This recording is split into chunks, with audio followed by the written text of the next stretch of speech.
Ok, esto ya está grabando. Buenas tardes, Pera, ¿cómo estás? Muy bien, gracias. Yo siempre empiezo las entrevistas preguntando lo mismo. ¿Por qué haces cine? Es la pregunta, ¿no? Es la pregunta. Yo siempre digo que podría contar la historia más diciendo que siempre quería hacer cine o que era algo que siempre quise ser, ¿no? Director de cine. Y la verdad es que no es así. Yo antes que cineasta creo que primero descubrí el documental. Y que el documental de verdad fue lo que de alguna forma, que es cine, o sea, no son dos cosas separadas, pero cuando descubrí el documental fue de verdad cuando dije yo quiero hacer esto. Recuerdo que sobre todo algunas pelis de cine directo, de los hermanos Maysles, también algunas pelis, la primera de Mercedes Álvarez, del Cielo gira, las primeras de Isaac y la Cuesta. En ese momento fue cuando dije, guau, yo quiero hacer esto. Y ahí fue donde me lancé a hacer cine y a hacer documental. Por eso hiciste el máster de la UPF, ¿no? Sí, exacto. Un poco me interesaban mucho las propuestas que salían de ahí, sobre todo siempre me ha interesado mucho la frontera de lo que está entre la realidad y la ficción, ¿no? Todo lo que explora, en general todo lo que explora las fronteras es muy interesante, y esa frontera en concreto que separa la realidad de la ficción, el documental de la ficción o el cine de lo real del cine de ficción, me parece súper fructífero e interesante. Porque en el máster, ¿qué sacarías de positivo? Y voy a ser un poco así maliciente de negativo del máster. Pues... ¿Qué aprendiste y qué desaprendiste? A ver, aprendimos muchísimo, o sea, yo siempre digo que el máster lo que te da al final es el método para aproximarte desde una forma para profundizar. O sea, el máster, si se podía resumir en una cosa, el máster de la Pompeu es profundizar en una idea y en una historia y en una película y en una propuesta y en un pensamiento, ¿no? Es siempre ir a buscar qué es la razón profunda por la que quieres contar esa historia o por qué esa historia merece ser contada, ¿no? Y eso es buenísimo porque se puede aplicar a cualquier historia. No te ayuda a desarrollar una idea, sino que te dice cómo desarrollar cualquier idea. Y eso es muy chulo.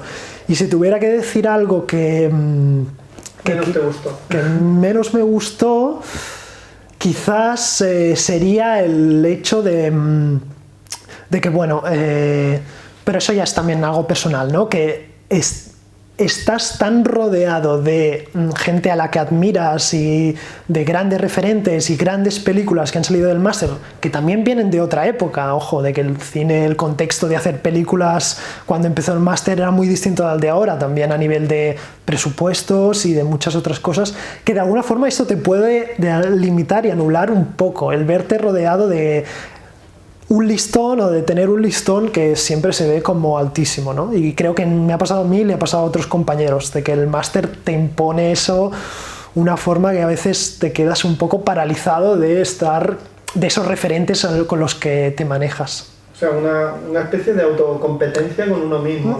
Totalmente. Porque si no llego a este nivel es que no valgo para eso. Exacto. De lo que se dice el nivel máster, ¿no? ¿Está bien el nivel máster? Bueno, eso realmente es una cosa que impone un poco a veces. Porque los trabajos antes de llegar a Goodbye Gringo, yo no los he visto, pero has hecho el trabajo sobre el rodaje de Campanas de Medianoche en Cardona, sí, de Orson Welles. Sí. ¿Eso fue a raíz del máster? No, esto fue anterior. Bueno. Esto fue una de las cosas que me llevó al máster también. Sí, siempre me ha interesado mucho la historia. Me interesa mucho el material de archivo y me interesa mucho la capacidad que tiene el cine para transformar vidas, para transformar la realidad. Porque después hiciste una cosa del cómic underground. Sí, o sea, también. Te gusta rescatar el olvido. Me encanta eso. Me encanta ir a desenterrar cosas. Yo tenía vocación de arqueólogo. O de enterrador, ¿no? Desenterrador. Sí, yo me veo más... que hacía la puñeta al enterrador. Exacto, me veo más como un arqueólogo. Eras más como el ladrón de cadáveres, ¿no? Sí. Con el Boris Karloff. Exacto, totalmente. Y y esas historias que eso es verdad que lo leí, ahora no recuerdo quién es la cita, pero de que un rodaje es como una bomba, ¿no? Es como cuando en un sitio donde ha habido un rodaje, es como queda marcado para siempre. Y eso lo vi siguiendo un poco los rastros de Campanas a Medianoche y también con Goodbye Ringo, con todo el tema de los spaghetti westerns. ¿Y cómo llegas a Goodbye Ringo? ¿Cómo llegas a decir... qué interesante, porque a mí me parece muy interesante lo de Splugger City, de toda esa década de rodajes, españoles, italianos, spaghetti westerns en Barcelona. Pero, vale, tengo esa idea, me parece interesante, pero ¿cómo llegas a decir, de la idea interesante vamos a trabajar para convertir una película de esto?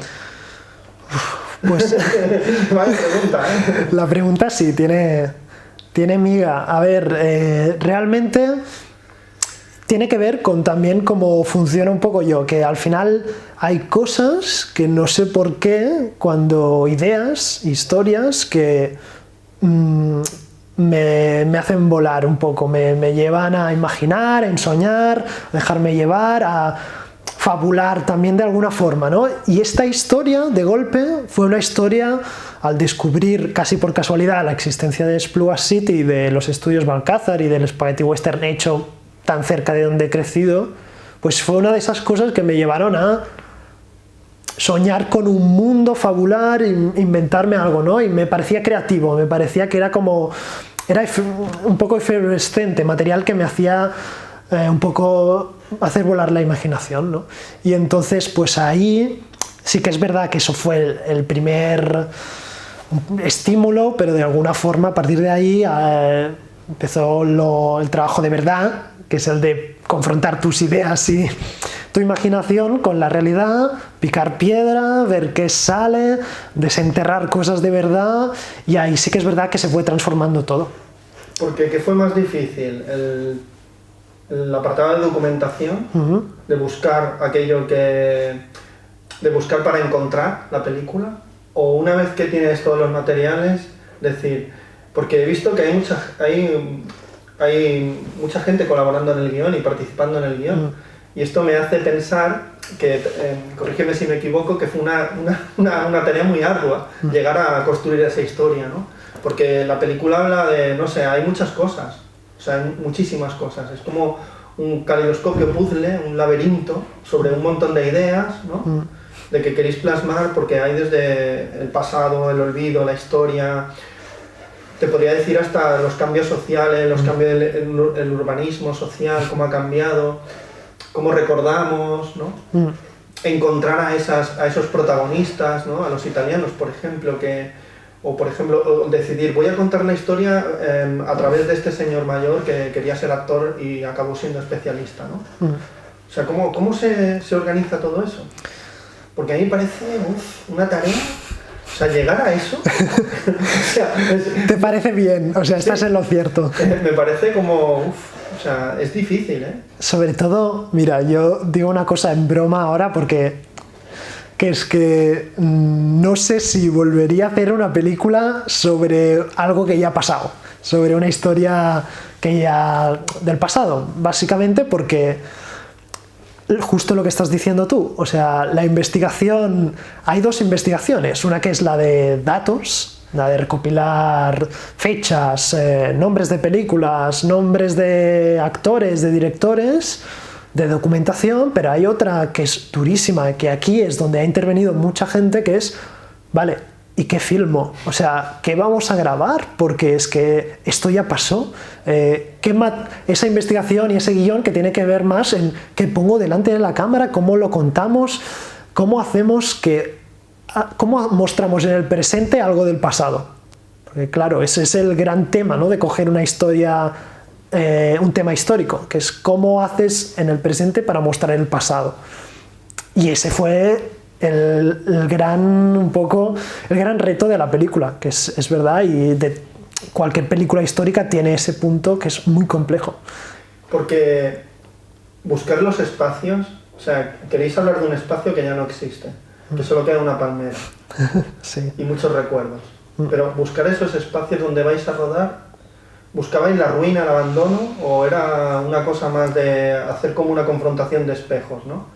¿Cómo sería el Splugues de hoy en día si la mano del hombre no lo hubiera quitado del mapa, ¿no? Sí, yo creo que es un poco de ambos, pero sí que es verdad que el hecho de ir a buscar, ¿no? Es lo primero que haces, ¿no? Vamos a ver ese sitio tan maravilloso que he leído que existió, ¿dónde estaba? Y te encuentras la nada absoluta, el abandono absoluto. Es como que incluso dices, bueno, por un lado te vienes abajo porque piensas, Dios, ¿cómo vamos a usar eso, ¿no? Si ni el espacio ha quedado ni un rastro, ¿no? Solo esa palmera que marca la entrada de los estudios. Pero de otra forma también pensamos, bueno, también tiene su punto poético, ¿no? La destrucción y desaparición absoluta, y dice muchas cosas que sea así. Y encontrar a los personajes, por ejemplo, a este señor, ¿cómo fue? ¿Fue difícil? Sí. ¿Él enseguida le pareció buena idea o dijo, vaya pandilla de chiflados, a mí dejadme en paz, que bastante tengo con lo mío, ¿no? El proceso de encontrarnos con los personajes del documental fue largo, porque también nosotros andábamos buscando algo concreto, o sea, no buscábamos solo información o alguien que pudiera darnos mucha información, que también nos sirvió para el guión, pero sí que para poner delante de la cámara buscábamos esa gente que nos diera un plus, que era esa pasión, ese ver en sus ojos que aún vivían eso en su cabeza, ¿no? Y eso, por ejemplo, con el protagonista del documental que sale en el póster, que es Alberto Gadea, que es actor especialista, fue muy evidente. El primer encuentro fue desbordante en todos los sentidos, o sea, un sinfín de anécdotas, estaba emocionadísimo de poder contar eso y de ver que veníamos a interesarnos por eso, ¿no? Y por él. Y realmente estuvo muy claro que teníamos que tenerlo en la película, porque es que incluso, y eso lo hemos visto mucho, de que a todas las personas les ha pasado un poco de ese efecto de rejuvenecer un poco al recordar eso y revivir eso. Y con él, bueno, se hubiese montado un caballo si se lo hubiésemos puesto delante. ¿Y los italianos fue difícil encontrarlos y que participaran? Con los italianos sí fue bastante difícil. Suerte tuvimos de que nos ayudaron un poco gente muy cinéfila de Italia, nos pasaron un poco teléfonos y a partir de ahí uno nos llevó a otro y así fuimos, ¿no? Pero pasó un poco lo mismo, que nos vimos con mucha gente, algunos también gente importante, pero sí que es verdad que al final nos quedamos con los que tenían ese plus, ¿no? O ese brillo en los ojos que decíamos, es que no nos lo van a contar como la entrevista 1001 que dan, ¿no? O la entrevista 200, sino que nos lo van a contar como si fuera la primera vez. Porque vuestra intención era evocar fantasmas, ¿o no? Hacer una especie... Hay partes de la película que parece como un exorcismo, ¿no? O sea, parece como una especie de medio, ¿no? A lo Rashomon, ¿no? Para invocar a esas sombras, sí, a esos fantasmas del pasado, como un tipo de reivindicación, ¿no? Contra la codicia de la modernidad, ¿no? Pues sí, totalmente, porque de alguna forma es lo que te decía antes, ¿no? De que el cine deja como una huella, más aún si ya deja una huella en los espacios y en la gente que lo vive desde fuera, imagínate en un director, en un actor, ¿no? Que ya está jubilado, retirado, que sus películas están olvidadas. Ahí hay algo muy fuerte y realmente íbamos detrás de eso, de ese algo muy fuerte, esos fantasmas que dices muy bien, que de alguna forma siguen viviendo en esas personas, ¿no? Y estoy seguro que, y eso lo vimos, que todas guardan como algo, es algo agridulce. O sea, por un lado... Agridulce por ser un poco amable, ¿no? Porque sí, a mí me parece muy duro, ¿no? Y tiene ese lado trágico, sí, y de pensar, bueno, esas películas que yo hice como... Porque cuando uno hace una película no hay películas pequeñas, todo el mundo se entrega, sueña con que esa película va a ser la que va a pegar el campanazo y va a ser un éxito y que la gente va a saber su nombre, ¿no? Y la realidad es otra. para el común de los mortales, y de alguna forma ese es un pequeño dolor, y el pensar, bueno, yo he hecho películas para que perduren, no para que estén olvidadas, y eso es amargo y es duro, pero por el otro lado también hay la parte bonita de pensar, bueno, conseguí contar mis historias, conseguí hacer cine, y bueno, de hecho el documental tiene ese punto, ¿no? De esa pequeña, el documental en sí es una pequeña victoria para todos los personajes, porque es un, y también para los que no salen, porque es extensible, es un, bueno, pues está en el olvido como la palmera, ¿no? Parece que no quedaba nada, pero algo quedaba, y ese algo pues quizás es nuestra cámara, nuestro documental, que va en busca de eso que quedaba de esos directores y esa gente que trabajó en esas películas. Y la idea de ensayo, de que vosotros participáis en la película muestra también cómo se hace la película, ¿eso por qué viene eso? Eso llegó a un punto de que nos fue muy evidente de que este documental, nuestra película iba sobre hacer cine. Y que de alguna forma eso que nos está contando los protagonistas desde su madurez, desde sus 80 años, era algo que quizás viviremos nosotros a nuestros 80 años pensando en esto, ¿no? Y ese juego de espejos y de decir, bueno, es que esto que están sintiendo yo ya empiezo a intuir que es lo mismo que voy a sentir yo muy probablemente dentro de unos años, ¿no? Y que quizás dentro de 50 años también me vendrá un jovencito a preguntarme cosas. Entonces, eso fue pues... Eso nos lleva, y cómo podemos plasmarnos, nos lleva a decir que de alguna forma tenemos que mostrar el artificio, el proceso, porque para hacer evidente de un lado que esto es una película sobre cine, ¿no? Y que lo que ellos cuentan no se aplica solo sobre ellos y sobre sus películas y sobre los westerns, sino que es aplicable es universal. De alguna forma sentimos que se nos aplica a nosotros y que mucha otra gente puede sentirse reflejada de alguna forma. ¿La primera vez que mostráis la película, dónde fue? En el Festival de Sitges. ¡Wow! Vaya sitio. Sí. ¿Y qué tal? ¿Cómo fue la recepción? ¿Hubo coloquio? ¿Qué os preguntó el público? Fue muy bonito porque estábamos con todo el equipo, estaban también los protagonistas, y de alguna forma vimos que eso que nosotros habíamos planteado se cumplía, ¿no? O sea, que la película tenía la capacidad de llegar de alguna forma. Fue maravilloso ver que la gente se reía, porque la película tiene algunos momentos de humor, y ver que la gente se reía, que la gente salía como emocionada, fue lo más reconfortante, y ver que también nos preguntaban, o sea, de alguna forma no es una película que te lleve solo a hablar del tema o de Espluga City o de los estudios Balcazar, sino que hablábamos de algo más profundo, y se creó un coloquio en relación a eso, ¿no? Al hacer cine, a lo que queda después de 50 años de una película. Bueno, fue muy completo. ¿Y Pere Marzo, qué ha aprendido y desaprendido haciendo Goodbye Ringo?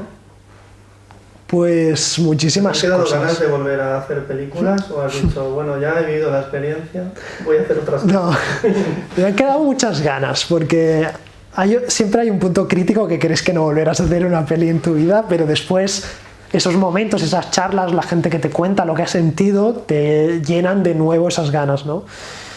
Y de alguna forma sí he aprendido todo.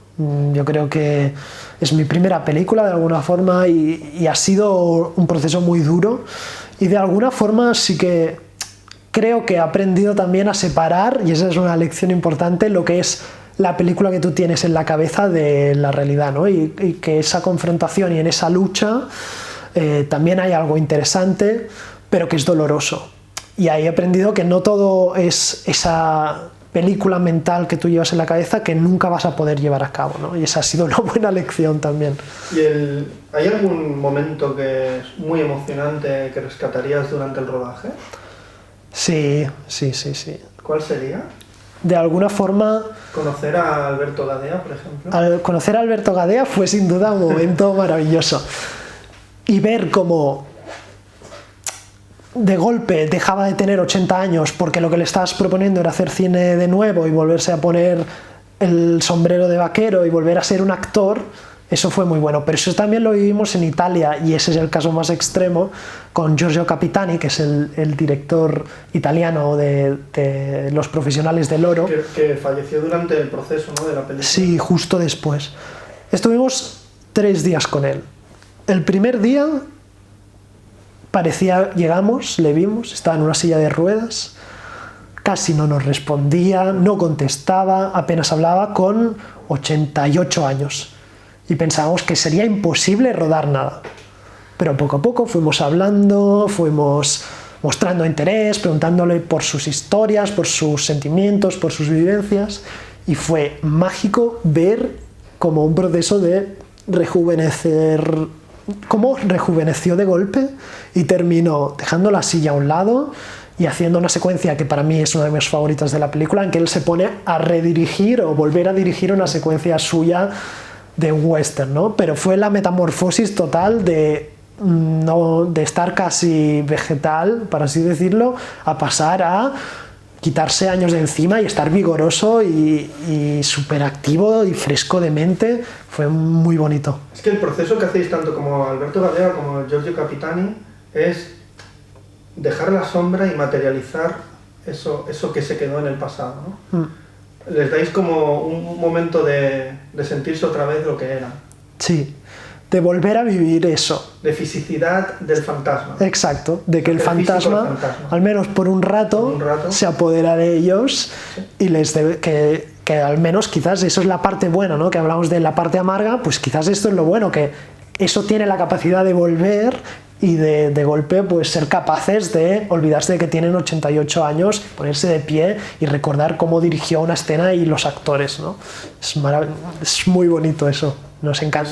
Ha merecido la pena, ¿no?, hacer la película solo por esos momentos, ¿no? Solo por eso, es que eso lo llevaré marcado siempre, su mirada de Giorgio Capitani en ese momento también de agradecimiento, ¿no? De agradecimiento, de conexión profunda, de alguna forma se creó un estado mágico, que es lo que es maravilloso del cine, ¿no? Que se crean situaciones... Porque realmente esa era vuestra intención de la película, humanizar el mito, ¿no? Sí. O el recuerdo, ¿no? Sí. La miticidad del cine, pues humanizarla, ¿no?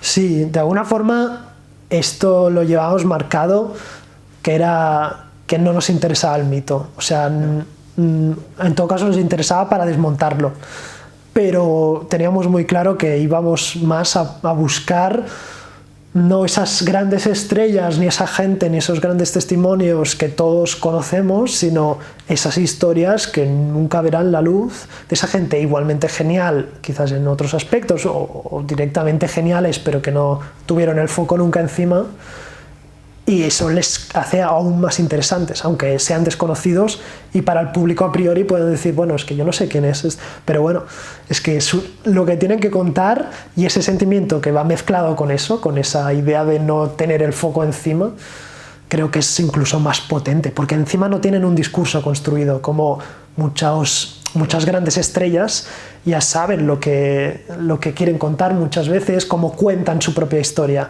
Esta gente no, y eso también es muy chulo. Sí, que cuentan su historia a través de mucha ficción, ¿no? Aquí hay mucha realidad, mucha verdad, ¿no? Mucho corazón. Sí. Y ahora, para terminar, Pera, me gustaría que me dijeras qué película cambió tu mirada como espectador, o una de ellas. Pues hay varias. De hecho... Puedes decir más de una, porque sé que es una pregunta muy tramposa. Sí, no. Hubo una película que yo siempre digo que la gente se sorprende, pero que es verdad que a mí me ha marcado muchísimo, es Apocalypse Now, de Coppola.